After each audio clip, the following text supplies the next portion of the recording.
Buenas noches, ¿cómo están? No llegué a saludar a algunos, pero es lindo verlos. Qué fin de semana movido, ¿ah? Estuvimos con bastante movimiento. ¿Vieron en las películas que hay citas a ciegas a veces? Yo sé que seguramente la juventud ya las tiene acá también, pero en las películas muchas veces aparecen las citas a ciegas y yo pienso en los nervios que puede estar sufriendo una persona cuando participa de algo así, ¿no? Incertidumbre. ¿Me gustará a esta persona? ¿Le gustaré? ¿Cómo será la interacción? En nuestra cultura no es tan popular como en otras culturas, pero podemos encontrar algo semejante en aquellos que nos hemos conocido por las redes antes que a primera vista. ¿Le caeré bien? ¿Me caerá bien? Y hay esa cierta incertidumbre. Y más allá de que en nuestra cultura no sea tan frecuente eso, a veces pienso que hay personas que cuando lleguen al cielo va a ser como una cita a ciegas con Dios. ¿Por qué? Porque de verdad no le conocían acá, no vivieron como Él esperaba que vivieran, no investigaron a ver cómo quería Dios que vivieran, qué le gustaba, qué le disgustaba. Y sin embargo la realidad es que la voluntad de Dios no es un misterio, su carácter no es un misterio. A veces decimos, ¡ay, Señor, revélame tu voluntad! Y hace falta el chico ¿viste? Que vive en Francia, que hace, revélame tu voluntad, y está en la Biblia su voluntad, no es un misterio. Y eso es digno de que nosotros lo alabemos a Dios por eso. No es un misterio la voluntad de Dios, y no es un misterio su carácter. Sinceramente es algo que está recontra revelado, es algo que, gracias a Dios, tenemos bastante explícito.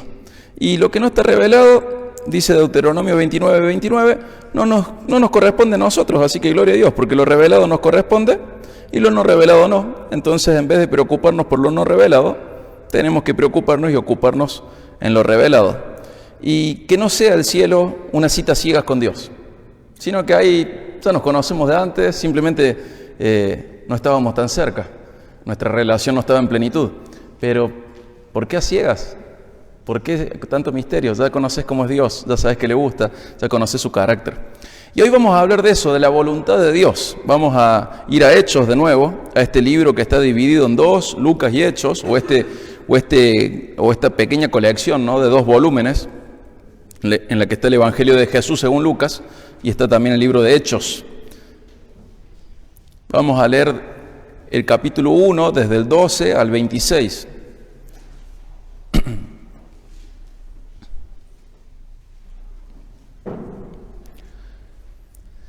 Dice, entonces los discípulos regresaron a Jerusalén desde el monte llamado de los Olivos, que está cerca de Jerusalén, camino de un día de reposo. Cuando hubieron entrado en la ciudad, subieron al aposento alto donde estaban hospedados Pedro, Juan, Jacobo y Andrés, Felipe y Tomás, Bartolomé y Mateo, Jacobo hijo de Alfeo, Simón el celote y Judas hijo de Jacobo. Todos estaban unánimes, entregados de continua oración junto con las mujeres y con María, la madre de Jesús, y con sus hermanos. Fíjense que es un grupo grande, ¿verdad? Es una casa bastante grande donde viven los 11, más las mujeres, más María, más los hermanos de Jesús. Fíjense, ahí viven los 11, pero no solo están los 11, sino que también está la familia primaria de Jesús, su mamá y sus hermanos, y también está el resto de las mujeres. Es un grupo grande. ¿Y ese grupo a qué se dedicaba? A la oración, y estaban unánimes. Unánimes significa con un mismo ánimo, ¿sí?, con un mismo sentir. Dice el 15, por este tiempo un grupo como de 120 personas estaba reunido allí. Fíjense qué grande esta casa, ¿no? 120 entraban en la parte alta de esta casa, en este aposento alto. Y Pedro se puso de pie en medio de los hermanos y dijo, hermanos, tenía que cumplirse la escritura en que por boca de David el Espíritu Santo predijo acerca de Judas, el que se hizo guía de los que prendieron a Jesús. Porque Judas era contado entre nosotros y recibió parte en este ministerio. Este pues, con el precio de su terrible infamia, adquirió un terreno y cayendo de cabeza se reventó por el medio, y todas sus entrañas se derramaron. Esto llegó al conocimiento de todos los que habitaban en Jerusalén, de manera que aquel terreno se llamó en su propia lengua Acéldama, es decir, campo de sangre. Pues en el libro de los Salmos está escrito, que sea hecha desierta su morada y no haya quien habite en ella, y que otro tome su cargo. Por tanto, es necesario que de los hombres que nos han acompañado todo el tiempo que el Señor Jesús vivió entre nosotros, comenzando desde el bautismo de Juan y hasta el día en que de entre nosotros Jesús fue recibido arriba al cielo, uno sea constituido testigo con nosotros de su resurrección. Presentaron a dos, a José llamado Barsabás, al que también llamaban Justo, y a Matías. Después de orar dijeron, tú, Señor, que conoces el corazón de todos, muéstranos a cuál de estos dos has escogido para ocupar este ministerio apostolado, del cual Judas se desvió para irse al lugar que le correspondía. Echaron suertes y la suerte cayó sobre Matías y fue contado con los 11 apóstoles. ¿Sí? Hoy vamos a dedicarnos a explicar dos partes de este pasaje. Por un lado, ver qué estaba haciendo el Espíritu Santo y por otro lado, cómo conocer la voluntad de Dios y cómo se usó. Primero, cómo se usó para reemplazar a Judas, el apóstol apóstata, ¿sí? Eso van a ser, por un lado vamos a ver lo que el Espíritu Santo estaba haciendo, por otro lado vamos a ver cómo se reemplazó a Judas. Y el tercer punto va a ser la aplicación que tiene que ver cómo nosotros podemos conocer la voluntad de Dios. El primer punto es este, el Espíritu ya los estaba guiando. Uno puede saber que en Hechos 2 va a ser Pentecostés y el Espíritu Santo va a vivir en ellos. Pero fíjate Juan 14, 16 al 17. Acompáñame a Juan 14, 16 al 17. Mientras buscas Juan 14, 16 al 17, recuerdo esto que vimos en la introducción hace 3 prédicas, creo. Así como el Evangelio es una manifestación de la fidelidad de Dios, cumpliendo con profecías y promesas del Antiguo Testamento, todo el Nuevo Testamento es una constante comprobación de la fidelidad de Jesús, incluyendo Hechos, ¿sí? Desde Hechos en adelante. Por ejemplo, acá hay una promesa en Juan 14, 16 al 17 de Jesús. Dice, entonces yo rogaré al Padre y Él les dará otro consolador para que esté con ustedes para siempre. Es decir, el Espíritu de verdad, a quien el mundo no puede recibir porque ni lo ve ni lo conoce. Pero ustedes sí lo conocen porque mora con ustedes y estará en ustedes. Acá tenemos dos cosas, ¿no? ¿Qué hace el Espíritu Santo? Ya estaba con ellos, dice, estaba con ellos, vivía con ellos. ¿Qué faltaba? Que estuviera en ellos. Esto lo dice Jesús ya resucitado, ¿sí? Él dice que ahí lo dice mismo, en el 16 dice, para que esté con ustedes para siempre. Eso es lo que cambia, eso es parte de lo que cambia en el nuevo pacto. El Espíritu Santo estaba con ellos, pero a partir del nuevo pacto, a partir de Hechos 2, el Espíritu Santo no solamente va a estar con ellos, ocasionalmente, como lo vemos en el Antiguo Testamento, sino que va a estar con ellos para siempre y en ellos. ¿Por qué hago esta salvedad? Porque hay gente que cree que la elección de Matías fue sin guía del Espíritu Santo. Y dice, no, acá se equivocaron los apóstoles. Ellos se equivocaron. ¿Cómo van a tirar suerte? ¿Qué es esto? ¿Qué onda? ¿Cómo que tiraron? No sabemos cómo echaban suertes, pero tiraron los dados y ¿cuál salió? Agarraron, viste, como cuando vas a jugar, 2 palitos y el que saca, el más cortito, saca la pelota, elige arco, qué sé yo, tiraron una moneda, hicieron un pan y queso entre José y Matías. ¿Cómo fue esto? Y es un error pensar de que esto fue un error. El Espíritu Santo ya estaba con ellos. En Juan 14 no es cuando Jesús ahí me equivoqué, no había ascendido todavía, ¿sí? No había resucitado ni ascendido, ¿sí? No había resucitado. Pero ya les dijo que vivía con ellos, lo que faltaba es que estuviera en ellos. Pero fíjense ahora Jesús ya resucitado, ahí en Juan 20, 22, como para confirmar lo de Juan 14. Lo de Juan 14 él no estaba resucitado todavía. En Juan 20, 22, sí, ya está resucitado. Fíjense después de la resurrección lo que dice Jesús en Juan 20, 22. Después de decir esto, sopló sobre ellos y les dijo, reciban el Espíritu Santo. ¿Sí? Jesús está confirmando que ellos ya tienen el Espíritu Santo, no viviendo en ellos, sino que lo tienen como compañía. Lo había dicho en Juan 14, mora con ustedes. Pero más adelante va a vivir con ustedes para siempre, va a estar con ustedes para siempre y estará en ustedes. Lo que va a cambiar es que no solo va a ser con, sino que va a ser en, ¿sí? El Espíritu Santo siempre tuvo ministerios y sabemos que luego de Pentecostés va a vivir en cada integrante del pueblo de Dios, pero tenemos que recordar que Él ya estaba con el pueblo de Dios. Jesús lo había prometido, Juan 14, y lo había reafirmado, Juan 20.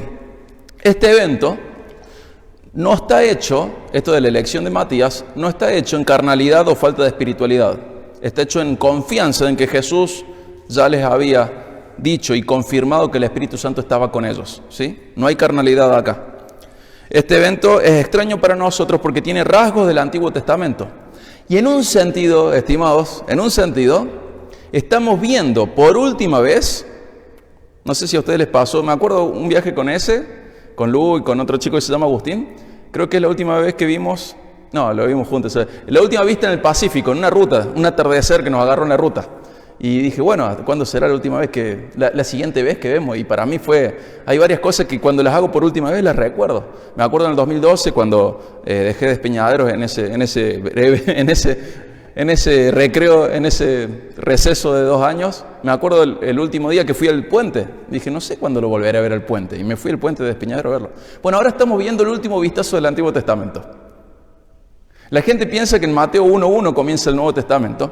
Pero el nuevo pacto comienza con el Espíritu Santo viviendo en la gente o con Jesús ascendido. Así que está ahí Hechos 1, Hechos 2. Pero todo ese tiempo del relato de los evangelios y hasta Hechos 2 es como una bisagra.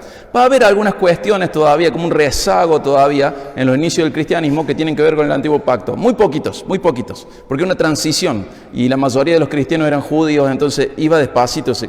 Pero ahora estamos viendo prácticamente la última mirada que le damos al antiguo pacto, ¿sí? Y nos suena raro, pero vamos a ver cómo conocieron la voluntad de Dios para reemplazar a Judas, el apóstol apóstata.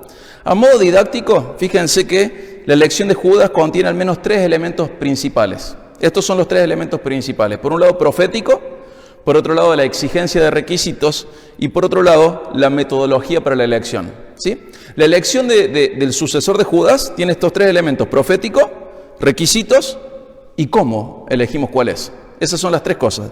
Vamos a hablar de lo profético. Bueno, Pedro cita 2 partes de 2 salmos, el Salmo 69 y el 109, escritos antes de que Cristo se hubiera encarnado en Belén. Y en base a esos salmos ellos reafirman en realidad, la necesidad imperante de elegir un reemplazo de aquel que los había traicionado, el reemplazo de Judas. O sea, acá tenemos el rasgo profético. Pedro, inspirado por el Espíritu Santo, teniendo el Espíritu Santo viviendo con él, no en él, con él, él ve el Salmo 69 y ve el Salmo 109 y dice, esto trata de Judas. Hay una profecía escrita cientos de años antes de Cristo que tienen que ver con lo que Judas hizo. Entonces, acá está el rasgo profético, ¿sí? Ahora vamos a ver el rasgo que tiene que ver con los requisitos. ¿Cuáles eran los requisitos para ser un apóstol de Jesucristo, para reemplazar a Judas? Los requisitos son 3. Que fuese varón, que haya presenciado el ministerio terrenal de Jesús. ¿Desde cuándo? Desde el bautismo que Juan le hizo hasta su ascensión. Y que haya sido testigo de Jesús resucitado, ¿sí? Cuando en esa multitud de 120 personas buscan estos 3 requisitos: varón, que presenció el ministerio terrenal de Jesús desde su bautismo por parte de Juan el Bautista y su ascensión, y que haya sido testigo de Jesús resucitado, de toda esa multitud, ¿cuántos había? 2, ¿sí?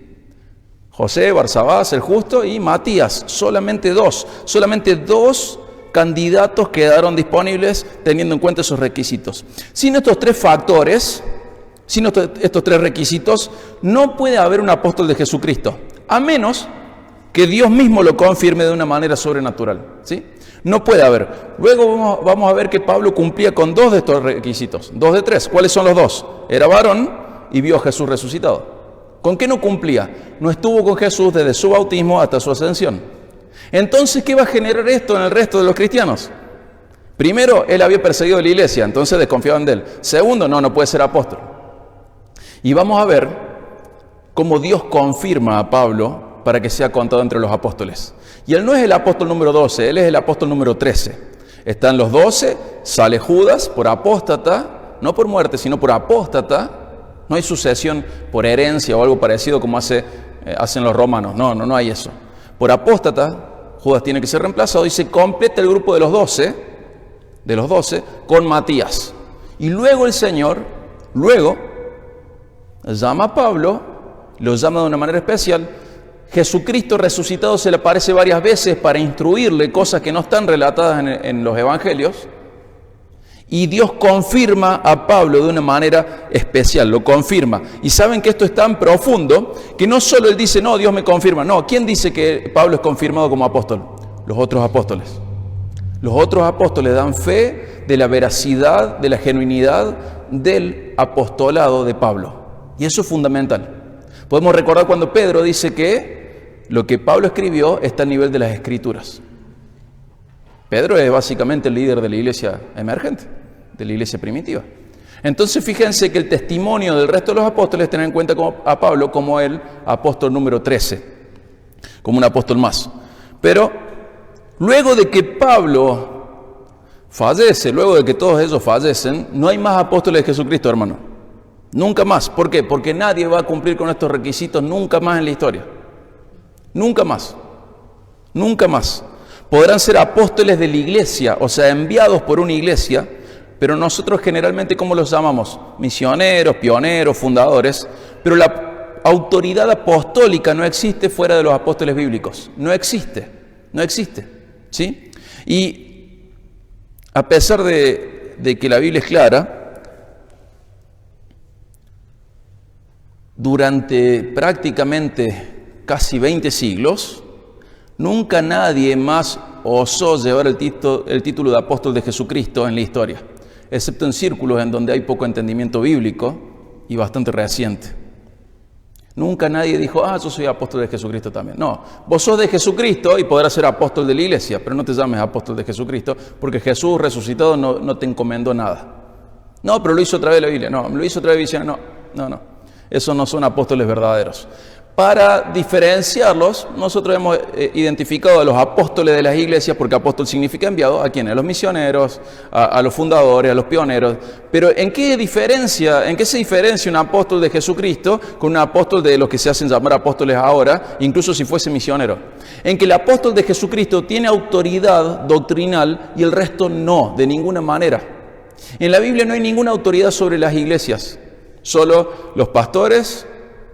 Y es una autoridad no sobre, sino liderando, es una autoridad muy limitada. Pero no existe en la Biblia una autoridad extraeclesiástica, excepto la misma Biblia. Nosotros estamos bajo los apóstoles que escribieron la Biblia, estamos bajo los profetas que escribieron la Biblia. No hay ninguna señal en la Biblia para que una iglesia dependa de un organismo extraeclesiástico que no sea Dios mismo que gobierna a su pueblo a través de la palabra, ¿sí? Quiero hacer esta salvedad porque a veces hace falta, pero quiero que quede claro que no hay nunca más apóstoles en este sentido, apóstoles de Jesucristo. Entonces tenemos la parte profética, la parte de requisitos, esas exigencias, y la parte de metodología para la elección. Dentro de la metodología tenemos dos cosas, ¿no? Ellos, ¿qué hicieron? ¿Quién se acuerda qué hicieron? Primero hicieron lo más básico, ¿qué fue? Oraron y luego ¿qué? Y con orar está todo bien, ¿no? Pero lo otro es como, dan ganas. Por ahí hay una tentación a decir, bueno, a partir de ahora voy a echar suerte para decir todo. Pero no. Con respecto a la oración, se refieren a Dios como aquel que conoce el corazón de todos. ¿Vieron? Y para que muestre, lo dice el 1.24 y el 25, para que muestre a cuál de esos dos ha escogido Él para ocupar ese ministerio y apostolado. Fíjense, para ese ministerio y ese apostolado. ¿Es correcto rogar a Dios por dirección? Sí. Salmo 25, 4 al 5. Fíjense, Salmo 25, 4 al 5 y deje su dedo en Salmo. Vamos a ver un Salmo, luego otro Salmo y luego Proverbios. Salmo 25, 4 al 5. Señor, muéstrame tus caminos, enséñame tus sendas, guíame en tu verdad y enséñame, porque tú eres el Dios de mi salvación, en ti espero todo el día. ¿Está bien rogar por dirección? Sí, está perfecto. Y ellos hicieron eso. Salmo 32.8, ahí nomás. Salmo 32.8, que lo hemos visto hace poco. El Señor dice, yo te haré saber y te enseñaré el camino en que debes andar. Te aconsejaré con mis ojos puestos en ti. Entonces, ¿está bien orar? Está perfecto orar rogando dirección, pidiendo por oración. Entonces, ¿dónde aparece el conflicto? y aparece en el segundo factor de esta metodología, echar suertes. Es importante destacar que esto es descriptivo o normativo. Descriptivo, y no vuelve a repetirse en todo el registro bíblico, pero como todavía estamos en el Antiguo Testamento, ya mirándolo y ya que se cierra el Antiguo Pacto, tenemos que ver que eso era una práctica bastante usual en el Antiguo Pacto. Entonces, tenemos que ser justos con ellos y ver dos virtudes que tiene que hayan echado suertes. Por un lado, la imparcialidad. Esto no iba a favorecer a nadie de ninguna manera, y estaba bien que ellos buscaran imparcialidad. ¿Cómo van a buscar imparcialidad? La van a buscar a través de un método que ellos no pueden manipular. No tienen injerencia, o sea, ellos pueden haber preferido, imagínense, el justo, el correcto, el que se porta siempre bien, el que hace todo bien. Fíjense que a mí no me han dicho nunca si Diego es el justo, y seguro que a vos tampoco. Pero imagínense Flor de sobrenombre, y Lucas hasta podría haberlo ignorado, Lucas, ¿no? Acá está el justo, y bueno, Matías. Es como que Lucas a lo mejor quiere dejar algo en claro, ¿no? Podría haber hecho el Mati. Pero está el justo, José, y el Mati. Y bueno, por un lado destacar esto, la imparcialidad de la metodología. Y por otro lado, es que sí tenía precedente bíblico en el Antiguo Testamento. Y siempre tengo que recordar cómo hago para diferenciar lo que es descriptivo de lo que es normativo. Por un lado, ahí Duval y Hayes nos enseñaban buscar lo que Lucas pretende transmitir a sus lectores. ¿Hay alguna señal de que Lucas esté transmitiéndonos de que esto fue un error? ¿Hay alguna señal de que Lucas nos esté transmitiendo de que esto fue en la carne? Fíjense, hay un relato piadoso ahí. Buscar ejemplos positivos y negativos en los personajes. Acá es re positivo todo. Leer cada pasaje en vista del relato general. Bueno, es lo que estábamos hablando. Comparar otros pasajes de Hechos para ver si algo confuso o ambiguo. ¿Hay otros pasajes de Hechos en donde se tire suertes? No. ¿Hay algún pasaje de la Biblia a partir de este en donde se tire suertes? No. Y cuando se hace, no lo hacen, ahora tengo una laguna, no recuerdo si se vuelve a hacer en el naufragio, creo que no. Nunca más nadie lo hace, nunca nadie más lo hace. ¿Es un patrón esto? No. ¿Es un tema que se repite? No. ¿Cuál es nuestra conclusión? Que esto es descriptivo, no es normativo, no es algo a imitar por la iglesia. Y sí tiene sus precedentes en el Antiguo Testamento, en el pacto anterior, en el abolido, en el pacto mosaico. Por ejemplo, Proverbios 16:33. El hombre echa la suerte en su regazo, pero la decisión ¿de quién es? De Dios. De Dios dice, la suerte se echa en el regazo, pero del Señor viene toda decisión. Tenemos un precedente en el Antiguo Testamento, ¿verdad? Ese es uno. Y siempre hay que destacar la imparcialidad porque no hay inferencia humana al echar las suertes. Por otro lado, podemos ver, por ejemplo, en Levítico 16, 8 al 10, que así se elegía entre dos corderos para el sacrificio. ¿Sí? Se echaba suerte entre los dos. Buscaban los mejores dentro de esos dos, echaban suerte para ver cuál era suelto en el desierto y cuál era sacrificado. Vemos en Josué 13 en adelante de que Israel recibe la tierra prometida, ¿se acuerdan? Y a cada tribu se le da una parte. ¿Cómo se le da? Echando suertes. Entonces vemos de que hay un precedente fuerte en el Antiguo Testamento para decir cosas así y lograr imparcialidad, que no haya favoritismos, que no haya discriminación. Pero luego de que el Espíritu Santo viene, luego de Hechos 2, nunca más hay una mención a algo parecido. ¿Sí? Entonces, ahora vamos a la aplicación. Hasta ahora hemos explicado bastante el pasaje. El domingo que viene vamos a volver a leer este pasaje y vamos a hablar de Judas, que nos queda ahí como dando vuelta a Judas, porque puede despertar muchas inquietudes. Pero la aplicación nuestra es, ¿cómo ahora recibo dirección de Dios sin echar suerte? Porque estaba piola lo de echar suertes. Uno agarra una moneda, tira. ¿Con quién me caso? ¿A cuál evento voy? ¿Qué trabajo uso? Cualquier cosa podría ser usada de esta manera, ¿no? ¿Cómo somos guiados sin echar suertes? Y ahora, miren, le voy a decir 7 principios. Y podrían ser muchos más, así que agradezcan que no puse más. Pero 7 principios o consejos sobre cómo conocer la voluntad de Dios, ¿sí? Lo que hice hasta ahora fue explicar el pasaje, que el Espíritu Santo ya los estaba guiando porque estaba con ellos, no estaba en ellos, y eso pasa a partir de Hechos 2, y que cómo ellos buscaron la voluntad de Dios en el pacto en el cual todavía estaban, ya medio despidiéndose y ya viviendo cosas de nuevo. Y bueno, y explicamos cómo fue la parte profética, la parte de los requisitos, la parte metodológica. Y ahora, ¿cómo nosotros podemos conocer la voluntad de Dios? Bueno, te voy a dar 7 consejos con base en la Biblia. Y ahora sí, afila la espada, desenvainala, porque vamos a escuchar ruiditos de hojas ahora. Vamos a leer la Biblia. Algo muy importante para conocer la voluntad de Dios, consejo 1, la imparcialidad, ¿sí? Uno tiene que obligarse, tiene que esforzarse a no ser tan subjetivo. Vamos a Proverbios 11, 14 y 15, 22. Proverbios 11, 14 y 15, 22.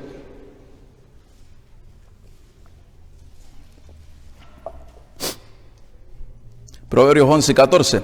Donde no hay buen consejo, el pueblo cae, pero en la abundancia de consejeros está la victoria.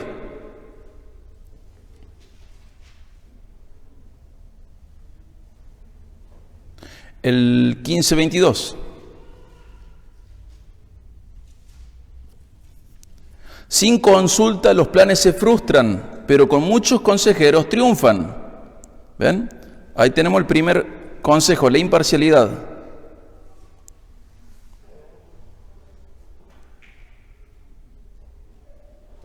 La imparcialidad. ¿Cómo logro la imparcialidad cuando yo estoy buscando consejo? Una manera de lograr eso es buscar consejeros que nos conozcan bien y que conozcan bien la situación. ¿Sí? No tengo que cuidarme mucho con el shopping de consejería. ¿A qué voy con esto? Es la actitud de buscar lo que me gusta. Yo tengo unos amigos y ellos se casaron porque el predicador de un campamento les dijo que se casaran, porque el orador de un congreso les dijo que se casaran, a pesar de que todos los amigos le dijimos que no se casaran. ¿Por qué? Porque fueron al shopping de consejería. Alguien que no me conoce, que no conoce mi situación, me va a aconsejar lo que a mí me gusta. Porque yo le voy a mostrar una manera, lo voy a orientar con mi relato de mi situación para que el otro me diga lo que a mí me gusta. Tengo que buscar la imparcialidad, ¿sí? Imparcialidad, el punto número 1. Punto número 2, tengo que orar y ayunar rogando sabiduría. La sabiduría es la capacidad de aplicar el conocimiento de tal manera que vivamos correctamente. El principio de la sabiduría, ¿cuál es? El temor del Señor. Proverbio 1:7, el temor del Señor es el principio de la sabiduría. Y una manifestación de que alguien es sabio es cuando busca la aprobación de Dios, y nosotros debemos orar por sabiduría. Acompáñame a Santiago 1, 5 al 10. Santiago 1, 5 al 10.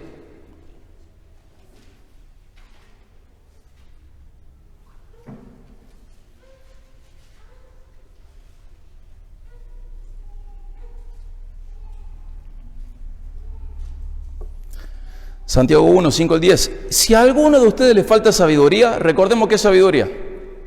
Es la capacidad de usar el conocimiento que ya adquirí para vivir correctamente, como a Dios le gusta. Si a alguno le falta sabiduría, que se la pida a Dios. ¿Qué le tengo que pedir? Sabiduría, no conocimiento. El conocimiento ya te lo dio. Con el conocimiento yo tengo que sentarme a aprenderlo. Pero si me falta sabiduría, se la tengo que pedir a Dios, quien da a todos abundantemente y sin reproche, y le será dada, pero que pida con fe y sin dudar, porque el que duda es semejante a una ola del mar, impulsada por el viento y echada de una parte a otra. No piense pues ese hombre que recibirá cosa alguna del Señor, siendo hombre de doble ánimo, inestable en todos sus caminos.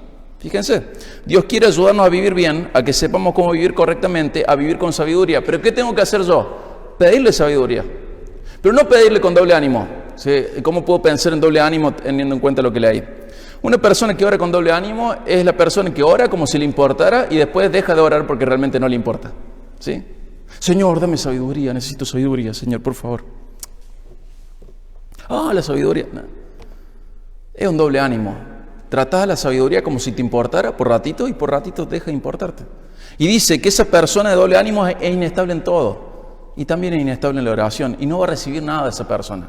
Tienes que ser constante en la oración y constante en todo lo que hagas. La constancia es la marca de la madurez, no el sub y baja. Hay gente que es constante y hay gente que sube y baja. Pero el sub y baja, cuando es más alto, nos engaña, y cuando es más bajo, nos defrauda. Tiene que ser constante, un cristiano maduro. Bueno, roga pidiendo sabiduría. ¿Sabes cuánta gente quiere buscar la voluntad de Dios y no aprende, no busca conocimiento que le va a llevar la sabiduría y no pide sabiduría? Señor, quiero saber cómo tengo que tratar a mi esposa. Ya está eso. Bueno, Señor, no sé cómo aplicarlo. Bueno, roga por sabiduría y obedece. Señor, quiero saber esto, lo otro. Ya está. Aprende todo lo que diga la Biblia al respecto y pedí saber cómo llevarlo a la práctica. Ora y ayunar rogando sabiduría. Bueno, el punto 3 tiene que ver con esto. Conocer todo lo que la Biblia dice de manera directa o indirecta al respecto. Vamos a Salmo 119. Salmo 119, 24 y 105. 119.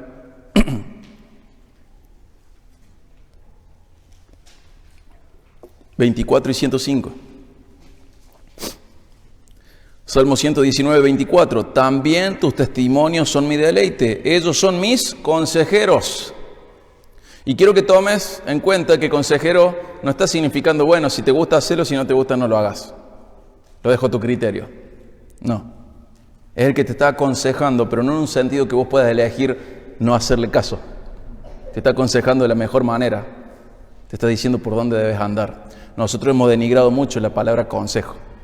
Pero para que sepas, la palabra se puede traducir como consejo, se puede traducir como voluntad. Por eso después en Hechos Pablo va a decir, no rehuí de declararles todo el consejo de Dios o toda la voluntad de Dios, traduce otro. ¿Sí? Lo que Dios quiere, esos son los que te muestran lo que Dios quiere. ¿Qué? Los testimonios de Dios. Dice el 105, lámpara es a mis pies tu palabra, lumbrera una luz para mi camino. ¿Qué significa eso? Vos tenés que saber qué es lo que dice la Biblia al respecto, porque ¿cómo funciona esto de que la Biblia es mi lámpara, que es mi luz? ¿Cómo funciona esto? ¿La prendo fuego? ¿Le hago una antorcha? ¿Cómo uso la Biblia como lámpara? Averiguo todo lo que la Biblia dice respecto a un tema y obedezco. Y camino en función a la luz que trae la Biblia a mi vida. Así la uso, ¿sí? Así la uso. Pero ¿qué pasa? Fíjense Jeremías 6:16.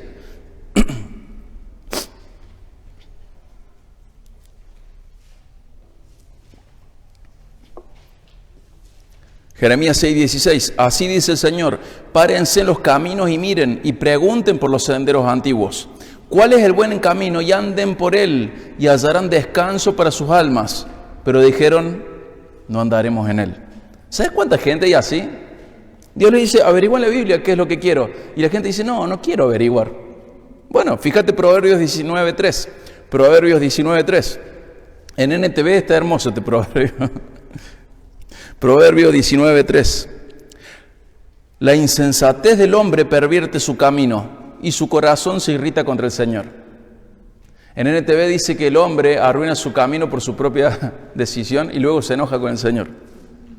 La gente arruina su propia vida y se enoja con el Señor por los resultados de sus propias elecciones, habiendo decidido no averiguar cuál es la vida que a Dios le agrada. Este es el punto 3. Averiguar todo lo que la Biblia dice respecto a algo. Eso me va a ayudar a conocer la voluntad de Dios. Imparcialidad, orar y ayunar rogando sabiduría, conocer todo lo que la Biblia dice de manera directa o indirecta al respecto.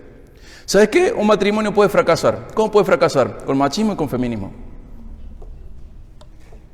Pero Señor, me casé porque era tu voluntad.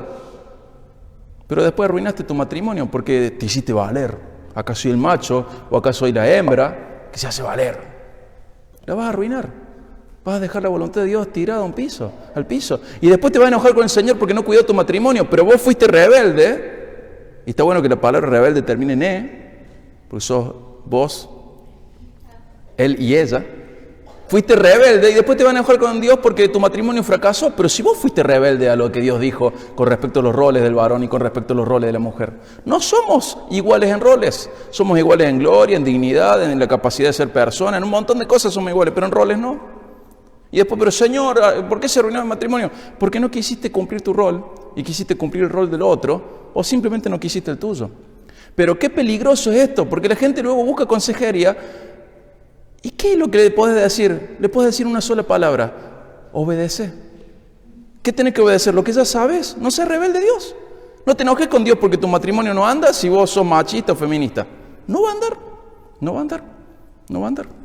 No te enojes con Dios si vos decidís hacer negocios que le deshonran y después ¿por qué no te prospera? Y porque vos trabajas. Pero Señor, vos me decís que trabajes, sí, pero de manera honrada, honesta.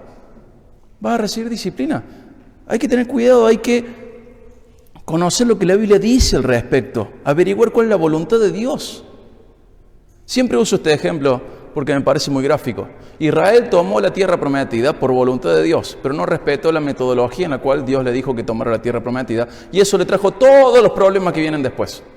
Nosotros obedecemos a Dios un montón de cosas: tener trabajo, tener esposa o esposo, tener, ser papás.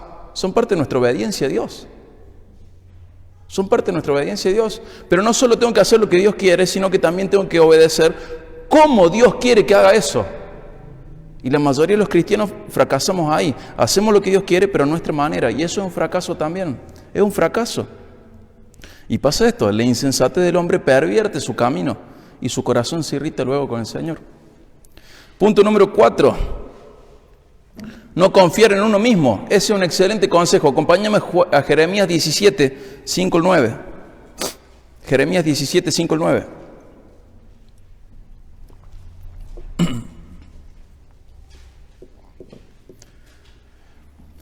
Así dice el Señor: maldito el hombre que en el hombre confía y hace de la carne su fortaleza, y del Señor se aparta su corazón. Será como un arbusto en lugar desolado, y no verá cuándo venga el bien. Habitará en pedregales en el desierto, una tierra salada y sin habitantes. Bendito es el hombre que confía en el Señor, cuya confianza es el Señor. Será como árbol plantado junto al agua, que extiende sus raíces junto a la corriente. No temerá cuando venga el calor, y sus hojas estarán verdes. En año de sequía no se angustiará, ni cesará de dar fruto. Más engañoso que todo es el corazón y sin remedio. ¿Quién lo comprenderá? ¿Viste el 5 que dice: maldito el hombre que confía en el hombre? Por eso no hago tratos con nadie, porque no confío en nadie. No, hermano, es secundario eso. Está bien que desconfíes de los humanos, todos los hijos de Adán estamos inclinados al mal. Pero lo primario de esto es que no confíes en vos. No confíes en tus percepciones, no confíes en tus instintos, no confíes en tus razonamientos, no confíes en vos mismo, no confíes en vos. ¿Sí? Nuestra confianza tiene que estar en el Señor. ¿Cómo? Haciendo lo que Él dice. No confíes en lo que sentís, porque vas a confundir tu espíritu con el Espíritu Santo. No confíes tanto en vos. Sos maldito si confías en vos. No te conviene, no te sirve. No, pero yo sentí, pero no te dejes llevar por eso. No confíes en tu corazón. ¿Por qué? Lo que dice el 9: es engañoso más que todas las cosas. ¿Cómo vas a confiar en algo tan engañoso? Y acá fracasamos muchos cristianos también. ¿Cómo se lleva a la práctica esto? Confiando menos en nuestras ideas y percepciones y averiguando más acerca de lo que Dios ya enseñó en su palabra. Muchas veces la gente confía en sí mismo dejándose llevar por dos cosas. Una es misticismo y otra es pragmatismo. ¿Qué es el pragmatismo? El pragmatismo es buscar resultados sin ser detallista con los medios. Funciona, va, sirve. No importa. Te voy a dar un ejemplo de pragmatismo que hace mucho daño a las iglesias. Brindar ministerio a gente cuyo carácter no fue probado. La Biblia dice: primero pruébenlos, luego el ministerio. Eso es pragmatismo. No falta esto. Bueno, aunque sirva. No, la Biblia dice que no hay que hacer eso, porque los pecados de algunos se ven en el momento, pero los pecados de otros se ven después. No des ministerio a alguien cuyo carácter no fue probado. Y no es espiado, es probado. Esa persona tiene que mostrarse cómo es frente a la presión, cómo es en su vida, cómo es cuando las cosas no son como Él quiere, cómo se comporta, cómo reacciona. ¿Por qué? Porque va a ser una persona que va a servir al pueblo de Dios y representa de una manera más llamativa al pueblo de Dios. Es sumamente peligroso una persona sin carácter probado en el ministerio. ¿Por qué? No sabes con lo que te va a salir. Y gran parte de los problemas que tenemos en todas las iglesias tiene que ver con esto, con dar ministerio a personas cuyo carácter no fue probado. Eso nos lleva el pragmatismo a eso, ni a hablar de que sea calificado. ¿Y cuál es la otra manera en la cual terminamos confiando en nosotros mismos? El misticismo. El misticismo, ¿cómo? Bueno, una manera es la que muchas veces le dicen palabra fresca. ¿Qué es palabra fresca? Agarro al azar un pasaje de la Biblia fuera de su contexto y hago algo así como bibliomancia. En vez de ir a la gitana que me tire las cartas, voy a la iglesia y leo algunos versículos, o en mi devocional le digo, ¿qué quiere decir esto? Y mira, tenés este versículo, tengo que irme de misionero al Congo belga. No tenés que hacer eso para definir la voluntad de Dios para tu vida. Eso de usar así los versículos sacados de contexto, no. Otra manera que es muy normal y que fue muy normal en mi vida, lo que me da paz. Cuidado si es confiando en tu propio corazón, es sumamente engañoso. Está bien identificar la paz, pero cuando todo lo demás es claro, la paz interna es más para confirmar lo que ya sospechas que para ser el factor principal para definir algo. Me acuerdo de una amiga hace como 25 años. Che, ¿qué pasa? ¿Por qué no te estás congregando? Ahora está sumamente perdida. No un poquito, está sumamente perdida. Pero me acuerdo cuando éramos adolescentes, che, ¿por qué no venís los jóvenes? ¿Por qué no te congregas? No, siento que no. Cuando sienta que está bien, que estoy bien, voy a ir. ¿Estás confiando en tu corazón, hermana? No confíes en tu corazón. ¿Cómo vos vas a delegar la responsabilidad de congregarte a cómo te sentís en tu corazón? ¿Estás loco vos? Si tu corazón es engañoso, es más perverso que todas las cosas. Cuando lo sientas, ¿cómo vas a hacer eso? ¿A tu corazón caído le vas a delegar la responsabilidad de congregarte? No va a salir bien. A veces también se aplica la ofrenda. ¿Cuánto va a ofrendar? Y cuando llegue a la iglesia, miro así. Voy a ofrendar esto. No, ¿qué dice la Biblia? Cada uno disponga su corazón, pero según cómo haya prosperado. ¿Sí? No es nada emocional la ofrenda. No es que acá vengo a ver y descubrir cuánta plata tengo en la billetera. No es así la ofrenda. La ofrenda es según como yo haya prosperado y la traigo de mi casa antes y dispongo mi corazón antes. Y si yo dice que tengo que dar con generosidad, y hay gente que dice, bueno, si no tengo generosidad en mi corazón, mejor no doy. No. Lo que tenés que corregir es la generosidad, no el no dar. Da con generosidad. No lo siento, no importa, eso es tu corazón, no confíes en tu corazón. Obedece, tenés que hacerlo con generosidad. Y según hayas prosperado, no según lo que te pinte. Pasa que me dio paz ofrendar poco. Sí, a mí me va a dar un montón de paz, es lo mismo, y a vos también. Obvio. Pasa que me dio paz quedarme viendo tele el domingo en la tarde cuando está frío. Obvio que vas a sentir paz. ¿Vos de verdad vas a delegar estas cosas tan importantes a tu corazón caído? ¿Porque sentiste paz? Sentí paz faltando a la iglesia a congregarme. Obvio que vas a sentir paz, tu corazón está caído. Sentí paz ofrendando. Y sí, en un montón de cosas vas a sentir paz. Cuidado. Porque si tu avance en la fe depende de la paz que sentís, tu avance en la fe, ¿sabes cómo va a ser? Patético. Y en unos años no te va a mover más. Va a ser patético. Y estás perdiendo tiempo. ¿Y sabes qué? Como dice John Piper, tener una sola vida y debe ser vida para Dios. No pierdas más tiempo. No hay más vida. Es esta. ¿Alguna vez te hiciste la pregunta, ¿en qué situación espiritual estarías si no hubieras perdido tiempo con estupideces? ¿O con decisiones porque te dieron paz y de bíblicas no tenían nada? Estás a tiempo de no perder más tiempo. Hay otra manera, palabra fresca, lo que me dé paz. El camino con la decisión más fácil, creer que las decisiones son más correctas cuando son más fáciles de tomar, porque fluyen. Bueno, muchas veces puede ser, pero muchas veces las decisiones más correctas son las más difíciles y las más fáciles de tomar son las más incorrectas. No siempre la decisión fácil es la correcta y la decisión difícil no siempre es la equivocada. ¿Sí? Otra, buscar señales. Bueno, esto es sumamente arbitrario. La persona cambia su manera de percibir las circunstancias y le da un significado intencional a lo que le sucede. La persona cree que Dios está mandando un mensaje en código secreto, pero solo para vos. Es re peligroso eso. Y generalmente es algo sumamente objetivo y cualquier persona que lo escuche lo podría cuestionar. Porque sos vos con tu corazón caído queriendo leer señales. ¿Se acuerdan de esa película del actor de Gladiador? Que se vuelve loco él, ¿cómo era? ¿Alguien la recuerda? De la Segunda Guerra Mundial, él ve, o del FBI, yo no me acuerdo. Pero ve códigos en todos. Hay un capítulo de Los Simpsons también donde ve códigos en todos. Ese sí lo recuerdo. Pero hay gente que vive así. A ver qué señales me da Dios. Pero un código secreto entre él y yo lo descubrí. Es como que Dios te está hablando en jeringoso y solo vos solo lo entendés el jeringoso. No, hermano, no te dejes llevar por esas supuestas señales. Y la más peligrosa de todas, ¿cuál es? Dios me dijo. Si realmente te lo dijo, va a estar en plena concordancia en absoluta concordancia con la Biblia bien interpretada. Cuando decidimos desconocer lo revelado en la Biblia, rebajamos a nuestro Dios y el cristianismo para vivir como si estuviéramos frente a una deidad pagana, en una religión pagana llena de misterios y subjetividad. El cristianismo no es así, es sumamente objetivo y no hay misterios en donde nosotros los estamos viendo, hay misterios en otros puntos.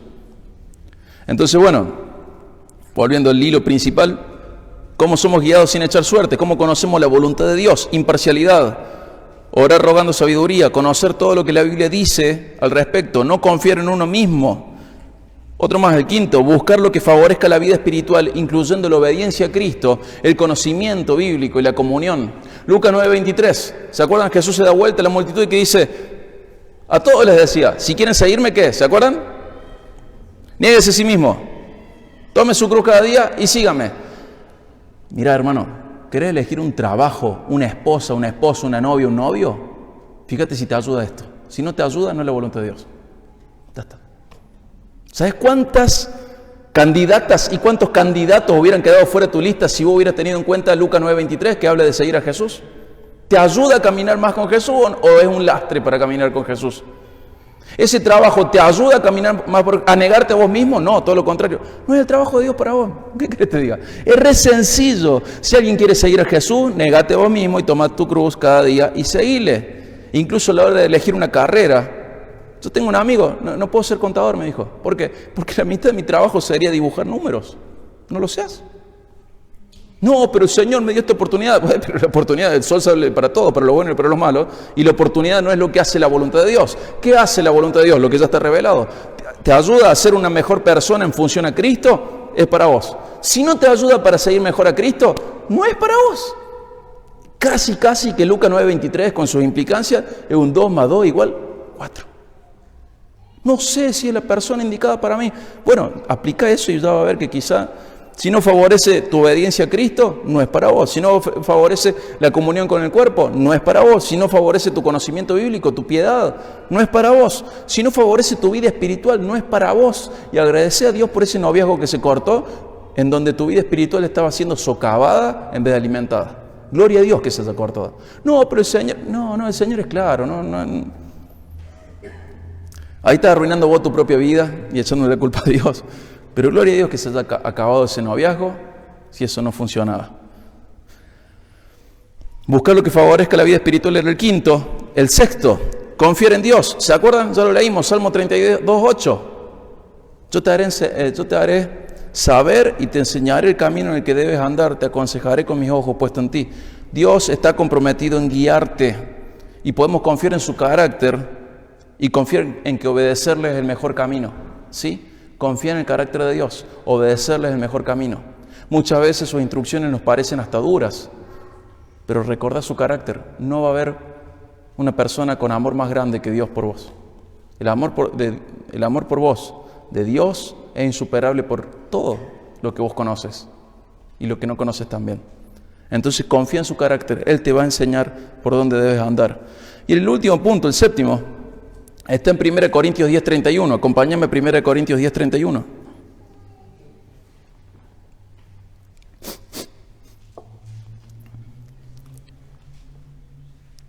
¿Qué es glorificar a Dios? Glorificar a Dios. Hablando de que ellos tenían que, según el contexto, tenían que abstenerse o alimentarse de comida sacrificada a los ídolos. Si era de tropiezo a alguien, porque ¿qué pasaba en la antigua Grecia? Alguien sacrificaba a un ídolo comida, una vaca, y luego no se tiraba eso, se vendía en la carnicería.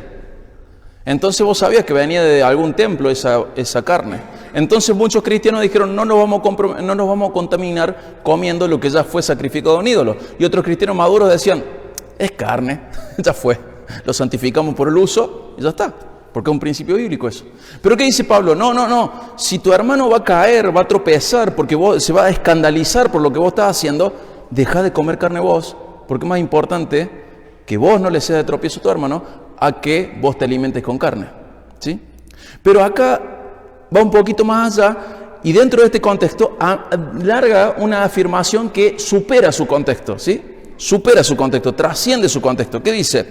1 Corintios 10:31. Entonces, ya sea que coman o que beban o que hagan cualquier otra cosa, fíjate cómo se ve el contexto, cualquier otra cosa, háganlo todo para la gloria de Dios. ¿Sí? Sea que coma o que beba o que haga cualquier otra cosa, sea lo que sea que haga, incluso lo más básico que es comer y beber, cualquier cosa que haga, tengo que buscar que Dios sea glorificado en lo que estoy haciendo. Este mandamiento implica que todo debe glorificar a Dios. Algo que no glorifica a Dios no puede ser voluntad de Dios. ¿Sí? Algo que no glorifica a Dios no va a ser voluntad de Dios. Y entre dos opciones buenas tenés que elegir la que más le glorifique. Y si son idénticas, elegí la que te guste. Van a estar bien las dos. Entonces te pasé de manera rápida 7 principios para conocer la voluntad de Dios. Imparcialidad, orar y ayunar rogando sabiduría. Hay gente que nunca oró por los problemas que tiene o por esa incógnita que tiene. Nunca ayunó. ¿Saben qué, gente? La mayoría de nosotros hace muchísimo que no pasamos hambre y le tenemos miedo al ayuno. Pero lo nuestro no es hambre, hace rato que no. Es ganas de comer, que no es lo mismo. Ninguno de nosotros está desnutrido acá y puede aguantar un ayuno de más de un día. No, se me baja la presión. Toma agua, vas a ver cómo la bulimia sube y se te sube la presión. Le tenemos miedo al ayuno porque odiamos las ganas de comer. Pero hambre no es lo nuestro, ¿eh? Tenemos reservitas acá para hacer un buen ayuno. Pero sé imparcial y los consejeros te pueden ayudar para eso. Orá y ayuná buscando sabiduría. Conoce todo lo que la Biblia diga de manera directa e indirecta al respecto. No confíes en vos, porque eso es como ese arbusto que está en el desierto y no recibe agua. Maldito el hombre que confía en sí mismo. Eso es lo que está diciendo. Busca lo que favorezca la vida espiritual, incluyendo la obediencia a Cristo, la comunión, el conocimiento bíblico. Confía en Dios y glorifica a Dios. Podríamos escribir más principios, pero con estos 7 tenemos para dejar bastante pulida nuestra vida. Imparcialidad, orar y ayunar rogando sabiduría, conocer todo lo que la Biblia diga, de manera directa o indirecta. No confiar en uno mismo, buscar lo que favorezca la piedad, la vida espiritual. Confía en Dios y glorifica a Dios. No te hace falta echar suertes, te hace falta ser obediente. No te hace falta echar suertes. No hay incógnita en cómo tenés que vivir tu vida. Hay incógnita en por qué todavía no obedeciste. No es misterio. Tu problema no es no saber qué tenés que hacer. Tu problema es, igual que el mío, nuestra desobediencia a Dios. No tenés que echar suertes. Disfrutá a Dios como realmente es. Él se dio a conocer. Y dice, pregunten por los senderos antiguos y caminen en ellos. Eso es todo. No busques cosas raras. Gloria a Dios porque se reveló, se dio a conocer para que nosotros andemos en su voluntad. Y siempre decimos esto, siempre digo esto. La voluntad de Dios es lo que Él merece de nosotros. Nuestra obediencia es merecida por Él. Él es digno de nuestra obediencia. Pero al mismo tiempo, aunque no lo sientas, es lo que realmente te conviene en esta vida. Te conviene obedecer a Dios. Es conveniente para vos. No es algo que vas a decir, qué macana, ¿cómo obedecí a Dios? No. A lo largo de la vida, esa cosecha llega. Vos sembrá obediencia, ¿sí? Como sea que llegue, pero siempre es mejor tu vida obedeciendo a Dios. Imparcialidad, orar y ayunar, rogando sabiduría, conocer todo lo que la Biblia dice de manera directa o indirecta al respecto, no confiar en uno mismo, buscar lo que favorezca la vida espiritual, confiar en Dios, glorificar a Dios. Con estas 7 cosas va a ver que la vida no es tan difícil a la hora de tomar decisiones. ¿De qué tengo que trabajar? ¿Con quién me tengo que casar? ¿Qué tengo que hacer dentro de mi matrimonio? Aplica estas 7 cosas y va a ver que no tenés mucho para inquirir a través del misticismo. No, ahí está en la Biblia, todo eso está en la Biblia. ¿Amén? Vamos a orar. Padre, te damos gracias porque vos te diste a conocer. Te pedimos perdón porque muchas veces te tratamos a vos como si fueses un Dios pagano, en el cual nosotros tenemos que meter misterio y misticismo. Te pedimos perdón por eso, Señor, porque es rebajarte a la altura de los hombres creados por nosotros, de los dioses creados por nosotros. Te pedimos perdón, Señor. Ayúdanos, Padre, a ser hombres y mujeres bíblicos, hombres y mujeres tuyos, cuyo carácter está marcado por tu palabra, cuya conducta, y también cuyas decisiones están marcadas por tu palabra. Que nuestras prioridades estén marcadas por tu palabra. Señor, rogamos que nos des la honestidad y la valentía para reconocernos desobedientes, arrepentirnos y buscar de vos, en tu palabra, dirección para nuestras vidas, Señor. Ya está claro todo ahí. Ayúdanos, Señor, a llevar vidas que te agraden para que podamos glorificarte a vos. Gracias, Padre. Gracias, Señor, por haberte dado a conocer en esta profundidad. Gracias, Padre. En el nombre de Jesús. Amén.